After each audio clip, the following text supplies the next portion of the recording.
The CIS Navy was one of the most effective spaceborne fighting forces in galactic history, benefiting from a diverse assortment of capital ship types. These ranged from relatively small but mass-producible heavy cruisers to enormous battleships, and it's one of the latter that we'll be talking about today.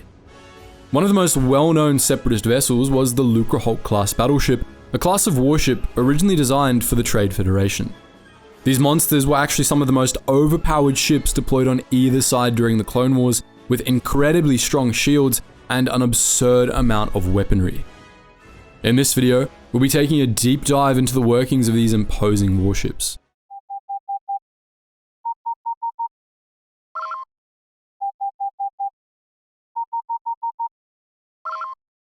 Attention, Sergeant on deck! As you may know, these fearsome battleships started out as simple bulk freighters, which the Trade Federation used to carry large loads of cargo across the galaxy. These Lucrehulk-class LH-3210 cargo freighters were designed for the Trade Federation by Hoersch-Kessel Drive Incorporated, and they were some of the largest bulk freighters in service at the time, each measuring 3,170 meters in length. Lucrehulk-class freighters were torus-shaped with a break in their outer arms toward the front and a control core in the center protruding on a stalk from the ship's aft end. Some ships of this class were armed, but only lightly, and most of the ships were given over to cargo hauling. A single Lucrehulk freighter could carry 25 million tons of cargo, and as a result of this massive capacity, these freighters soon became the most common vessels in the Trade Federation merchant fleet. In the final decades of Republic history, however, as the Trade Federation began to militarize, many of these bulk freighters began to undergo secret retrofits. The Trade Federation needed large troop transports and cruisers to support the droid army it was secretly amassing, but it was unwilling to spend the credits on amassing a fleet of purpose-built capital ships, so it started secretly converting its Lucrehulk freighters into battleships. This began with 10% of the Trade Federation's fleet of these bulk freighters, but by the Battle of Naboo, 35% of all the Trade Federation's Lucrehulks had been made into battleships, thousands of vessels all told. These battleships were deliberately designed to look identical to unmodified freighters from the outside, allowing the Trade Federation to hide just how much of its fleet had been converted. After the Battle of Naboo, the Trade Federation was ordered to dismantle much of its fleet, but it only partially complied. For some ships, the outer rings were demilitarized, but the cores were converted into detachable core ships, which packed part of the functionality of a full battleship into a much smaller frame. Once the Clone Wars began, however, the Trade Federation began militarizing its battleships even further, contributing them to the CIS Navy for use as command ships and troop carriers. The Lucrehulk-class battleships fielded during the Clone Wars boasted far more weaponry than the ones seen above Naboo, making them a serious threat to any loyalist force. The Lucrehulk-class battleship shared its basic space frame with the Lucrehulk-class bulk freighter, with the same dimensions and basic shape. The ship's main reactors and propulsion systems were all housed at the aft end of the vessel, where the strut supporting the central core met the Lucrehulk's outer ring. The Lucrehulk was powered by 3 enormous main reactors, which were linked directly to its sublight engines. Its primary sublight drives were a set of 3 enormous Rendili Star Drive Proton 2 engines, which were supplemented by a set of 6 Proton 12 secondary drives. These gave the Lucrehulk a maximum atmospheric speed of 500 km per hour and a maximum acceleration of 300 Gs in open space, which was quite slow even for a capital ship. The Lucrehulk's slow speed was matched by poor maneuverability, though a battleship of the Lucrehulk size, firepower, and durability didn't need that much maneuverability. The battleship's hyperdrive was fast, at any rate, rated as a Class 2. To either side of the reactor array, the Lucrehulk's enormous outer arms formed a ring around the central core. These were by far the largest part of the ship, and they were mostly given over to the battleship's cavernous main hangars, which ran from the forward hangar portals all the way to the outer walls of the main reactor area. These enormous hangars were primarily accessed via the main hangar portals at the front of the ship, which were located in the gap between the Lucrehulk's outer arms. These huge hangar portals were large enough to accommodate small capital ships, and they could also double as docking ports, allowing large Trade Federation freight barges to offload large amounts of cargo at once. These barges were held in place by sets of large docking claws on the ends of the Lucrehulk's outer arms, forward and aft of the hangar portals. Above and below each of the main hangar portals was a large and powerful tractor beam array which locked onto approaching vessels and guided them into the main hangars. These tractor beams could also be used offensively. The Lucrehulk's enormous hangars were divided into 3 zones each, with Zone 1 lying just past the main hangar portals and Zone 3 being just adjacent to the main reactor. Zone 3 was where the battleship's C-9979 landing craft were stored when not in use. When in storage, they were partially disassembled and their different sections were held in racks in this part of the hangar.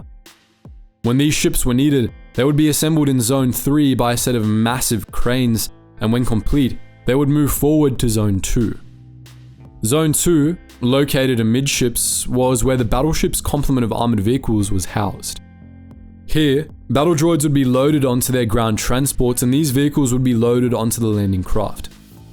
Once the landing craft were full, they would be transferred to Zone 1 where they would be staged for takeoff.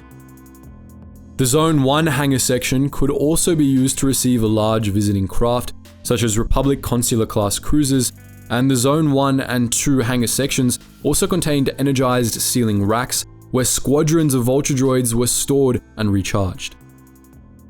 Adjacent to the main hangars themselves, the Lucrehulk's outer arms featured large cargo bays along the hangar walls and below the main hangar deck. Here, armored vehicles and cargo were stored for transport to and from the main hangar. Huge ammunition dumps were also located in the lower levels of the outer arms, and the inner facings of the arms also featured several smaller secondary hangars. There are at least 5 of these per outer arm, each of different sizes and configurations. These secondary hangars were used to receive visiting dignitaries or volatile cargo, and they were connected to the main hangar by large passageways, allowing ships to be transferred between them. Much of the remaining space in the outer arms of the Lucrehulk was used to store vast numbers of battle droids.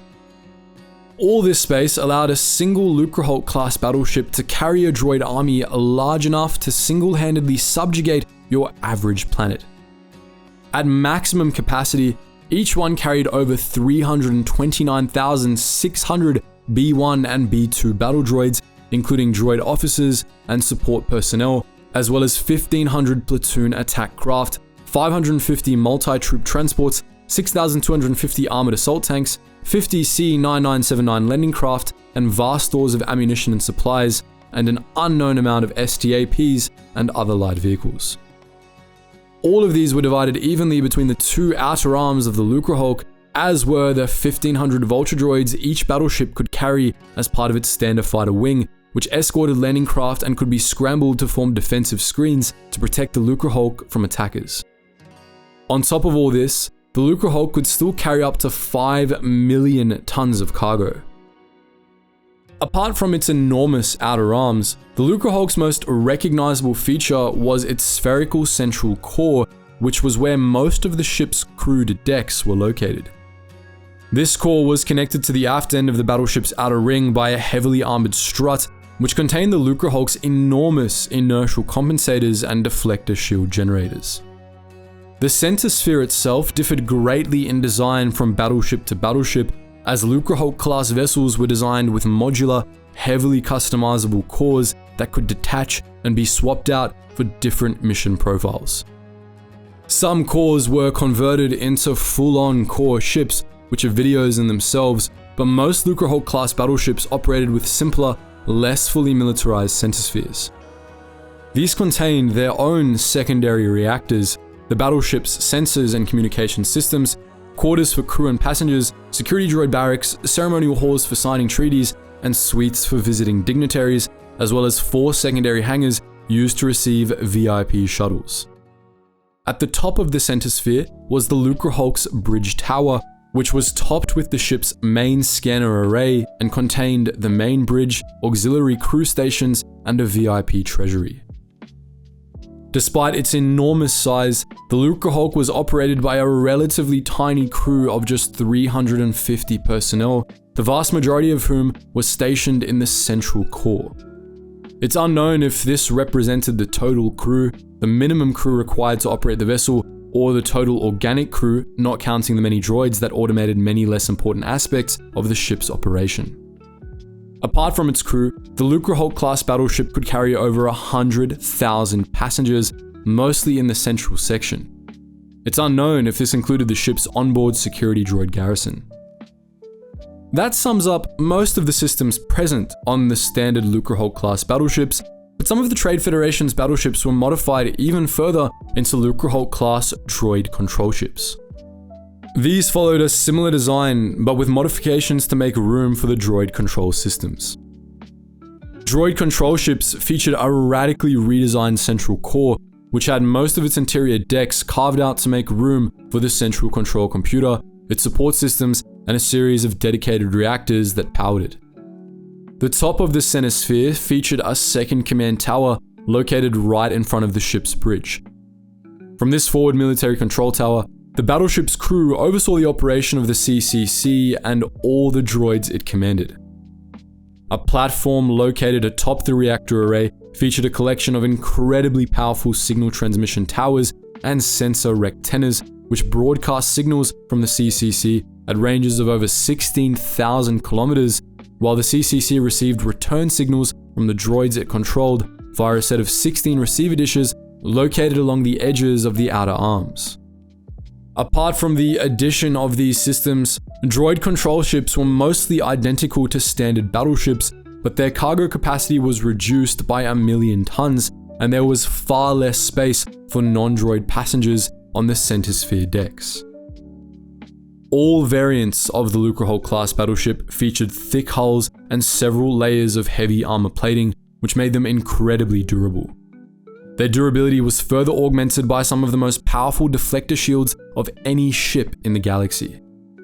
Even before the Clone Wars, Lucrehulk battleships had incredibly strong shields, but these were upgraded even further during the Clone Wars, becoming all but impregnable.